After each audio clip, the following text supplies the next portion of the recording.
we have studied dependent sources, independent sources, then KVL, KCL, star delta transformation, so source transformation. Okay, so these methods are to solve any electrical networks, right? So this is another methods, we cannot say methods, theorems like superposition theorem, maximum power transfer theorem, Thevenin's theorem. Different types of theorems are there. So now using these theorems, we are now going to solve electrical networks. In KVL, KCL, we are calculating our current and voltage uh,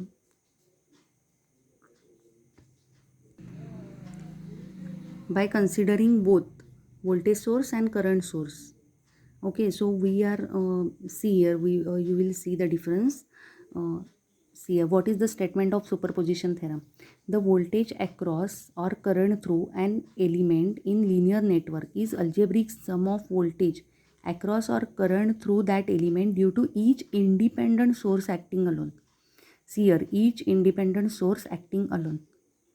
okay, difference कळतो आहे की KVL, KCLमध्ये काय होतं की आपण नेटवर्कला कुठला source असा वेगळा काढत नव्हतो की सपोज एखाद्या नेटवर्कमध्ये व्होल्टेज सोर्स पण आहे आणि करंट सोर्स पण आहे किंवा 2 व्होल्टेज सोर्स दिलेत, तर आपण असं कन्सिडर नव्हतो करत की एका वेळेला एकच सोर्स ॲक्ट करतो आहे. ओके, सुपरपोजिशन थेरम काय करतो, ॲट अ टाईम एकच सोर्स ॲक्ट करतो आहे असं कन्सिडर करून त्या पर्टिक्युलर एलिमेंटमध्ये what is the current or voltage आहे ते कॅल्क्युलेट करावं लागतं. ठीक आहे, तसं KVL, KCLमध्ये आपण करत नाही. ठीक आहे, तर सुपरपोजिशन थेरममध्ये आपल्याला हेच करायचं आहे की जे पण आणि त्याची सम लास्टला, म्हणजे जर 2 व्होल्टेज सोर्स असतील तर दोन्ही वेगवेगळे, पहिल्यांदा एक सोर्स कन्सिडर करायचा आणि कॅल्क्युलेट करायचं what is the voltage or current across this element and then consider next source and then also calculate what is the voltage and current across that element and लास्टला जाऊन काय करायचं, sum it, algebraic sum. Okay, so all the independent sources are replaced there by internal resistance. आता जर internal resistance दिला असेल तर replaced करू शकता त्याला रेझिस्टन्सनी. अदरवाईज व्होल्टेज सोर्स आहे ते 0 volt, that is short circuit करायचं. ओके, अँड करंट सोर्स असेल तर 0 ampere, that is open circuit करायचं. Okay, so note that the dependent sources are as they are. Okay, जर इंडिपेंडंट सोर्सेस असतील means voltage source और current source, जे आपण first लेक्चरला बघितलं होतं, dependent sources and non dependent sources. Okay, so जे डिपेंडंट सोर्सेस आहेत ते आहेत तसेच राहतात. हे फक्त कशासाठी कन्सिडर करतो आपण, हे 2 जे रिप्लेस करतो हे इंडिपेंडंट सोर्सेसला, which are independent sources, voltage source and current source. Okay, हां, सो जे पण डिपेंडंट सोर्सेस आहेत म्हणजे voltage controlled current source controlled voltage source, there are 4 types of dependent sources. So ते जे सोर्सेस आहेत ते ॲज इट इज राहतात. Then superposition theorem is not valid in case of non linear circuit. If your network is non linear then you cannot solve it by using superposition theorem. Okay, so we will see the first problem using superposition theorem. Use superposition theorem to find V in the given circuit below.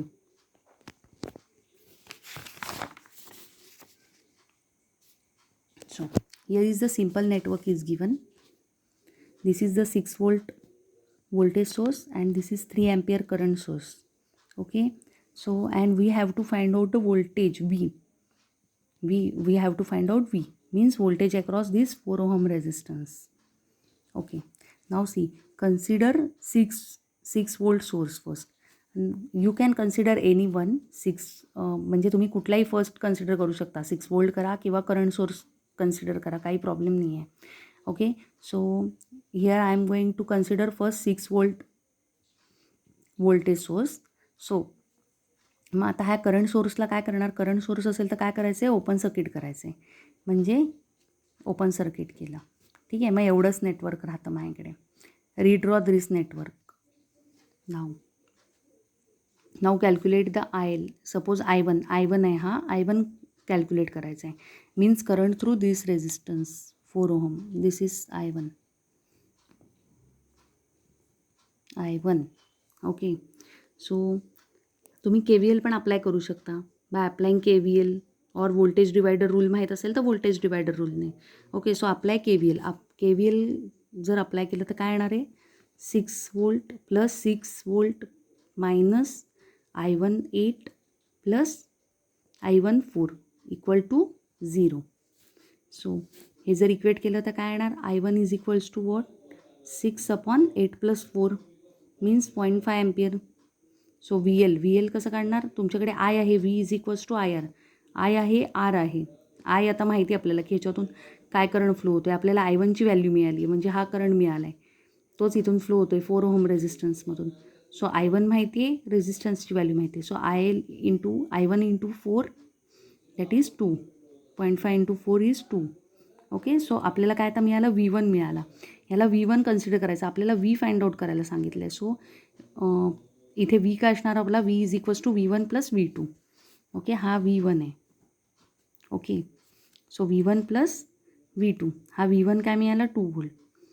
Now step 2, consider 3 ampere current source. आता next source consider करायचा, हा source. Okay, म्हणजे आता हे काय आहे, open circuit होणार नाही. हे काय आहे, सॉरी, व्होल्टेज सोर्स आहे, म्हणजे काय होणार, शॉर्ट सर्किट होणार. ठीक आहे, ही बघा हे रिड्रॉ केली आहे इथे डायग्राम मी. हे इथे जे आपलं व्होल्टेज सोर्स होतं त्याला शॉर्ट सर्किट करून टाकलं. मग हे 2 रेझिस्टन्स राहिले, 8 वोल्ट 4 वोल्ट 4 ओहम, आणि दिस इज करंट सोर्स. ओके, आता इथे करंट डिवायडर रूल अप्लाय करू शकता तुम्ही इथून. आता हा करंट इथे डिवाइड होतो आहे, बरोबर ना. इथे आपण करंट डिवायडर रूल अप्लाय नव्हतो करू शकत, का, कारण की इकडे काहीच नाही आहे. सो इकडे करंट फ्लोच नाही होणार. ओके, इथे करंट डिवायडर रूल अप्लाय करा. करंट डिवायडर रूल काय आहे, I2, सपोज ह्या करंटला, इथे हा करंट I1 कन्सिडर केलेला, सो हा आपण करंट करूयात कन्सिडर I2. सो I2 काय आहे,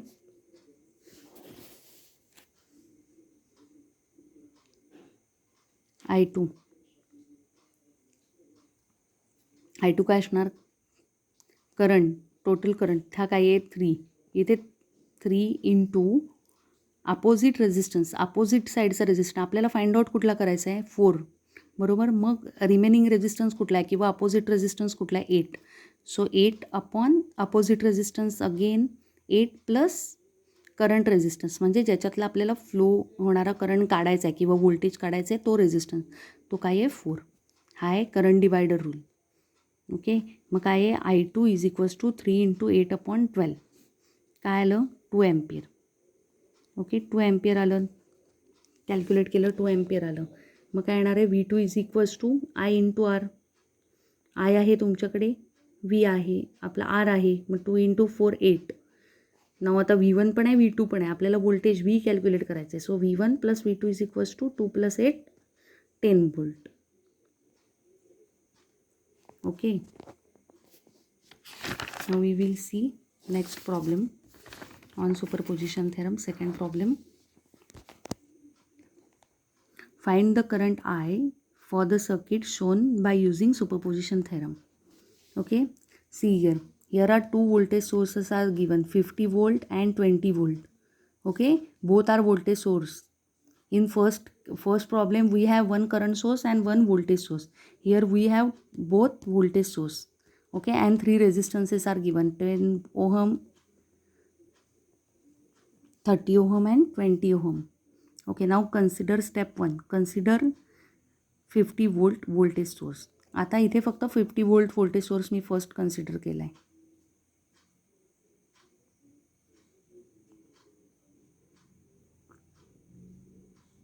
वोल्टचा व्होल्टेज सोर्स कन्सिडर केला आहे. ओके, सो ह्या सोर्सला काय करणार मी, शॉर्ट सर्किट. व्होल्टेज सोर्स आहे सो शॉर्ट सर्किट. ओके, आता आपण सिम्पल नेटवर्क सॉल्व करायचं, हे तुम्हाला माहिती आहे की आता इथे उगाचच कॉम्प्लिकेटेड करायला जायचं नाही. स्टार कनेक्शन आहे तर स्टारने सॉल्व करू असं काहीही करायला जायचं नाही, कारण की आपल्याला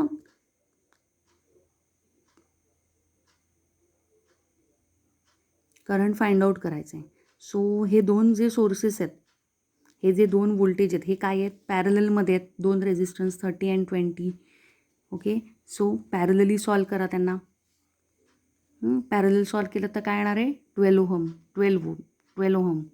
मी असं कन्सिडर करते की तुम्हाला सिरीज पॅरलल कसं सॉल्व करतात ते येतं. 12 ओहम आणि इथे 10 ओहम. मग आता हे काय आले परत सिरीजमध्ये 20 ohm and 30 ohm resistances are in parallel. So ते जर सॉल्व केलं तर काय आलं 12 वोल्ट. आता ह्या दोघांचा जो रिझल्टंट आहे तो काय येणार ह्याच्या सिरीजमध्ये. So 10 ohm and 12 ohm are now these two resistances are in series. So काय किती आलं माझं 10 + 20 12 22 ओहम. ओके आणि इथे 50 वोल्टचा रेजिस्टन्स सोर्स आहे माझ्याकडे. So now calculate I calculate करू शकतो. आपल्याकडे व्ही आहे आणि आर आहे. So normal Ohm's law use करून तुम्ही V/R is equal to 50/22 2.272 ampere. Okay हा आपला आला पहिला करंट. नाव नेक्स्ट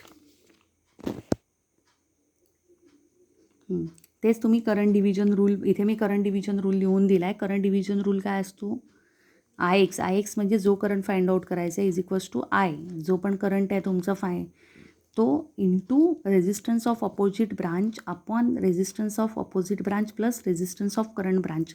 करंट ब्रांच म्हणजे ज्याच्यामधला आपल्याला करंट फाइंड आउट करायचा आहे तो ब्रांच. त्याला CDR पण म्हणतात करंट डिव्हिजन रूल. ओके तो अप्लाय करून इथे करंट आहे तुझ्याकडे हा आता करंट आहे आपल्याकडे I1 फायनल करंट मिळाला आहे आपल्याला बरोबर आय.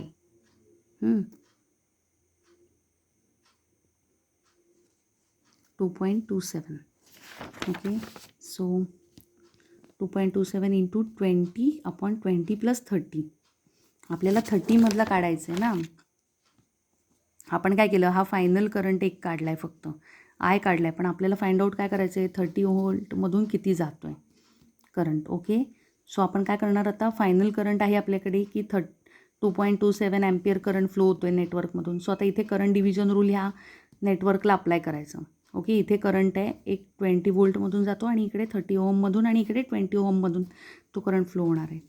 सो टोटल करंट काय माझ्याकडे 2.272 इंटू 20 रेजिस्टन्स ऑफ अपोजिट ब्रांचचा resistance upon 20 + 30. Okay that is I1 is equals to 0.908 ampere येतं. ओके ही डायरेक्शन पण द्यायची करंटची. Now consider 20 volt voltage source. आता दुसरा सोर्स मग हा इकडचा आता काय झाला शॉर्ट सर्किट झाला आहे आणि 20 वोल्ट रेजिस्टन्स यूज केला आपण. So now these two resistances are in parallel. Calculate करा 7.5 volt ohm and 20 ohm resistance. Now these two resistances are in series. Again calculate करा काय तर 27.5 आणि 20 volt battery. Now calculate I R काय येणार तुमच्याकडे V/R. व्ही आहे R आहे कॅल्क्युलेट केलं तर काय तर 0.727 एम्पियर. ओके सो परत आता इथे करंट डिव्हिजन रूल यूज करायचा. आता ह्या केसमध्ये करंट काय आहे 0.727 इंटू 10 ज्याच्यातला आपल्याला करंट नको आहे म्हणजे कुठला ही अपोजिट ब्रांचचा म्हणजे 10. सो आधी मागच्या केसमध्ये आपण काय केलेलं की इकडे आपला व्होल्टेज सोर्स होता बरोबर मग आपण तेव्हा 20 घेतलेलं. आता ह्याच्या अपोजिट ब्रांचचं म्हणजे 10.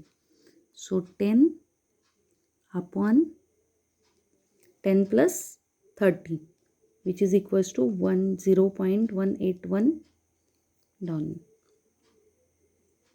सो आता लास्टला काय करायचं आहे ते मी सॉल्व करून नाही दाखवलं आहे. सो हा करंट I2 आणि तो I1 हे दोन जर ॲड केलेत तुम्ही तर तुम्हाला कुठला करंट मिळणार आहे 30 ओहम रेजिस्टन्समधून फ्लो होणारा करंट मिळेल. ओके जसं मागे आपण V is equals to V1 + V2 केलेलं सेम इकडे I is equals to I1 + I2 करा. 30 ओहम रेजिस्टन्समधून फ्लो होणारा करंट मिळेल आपल्याला. ओके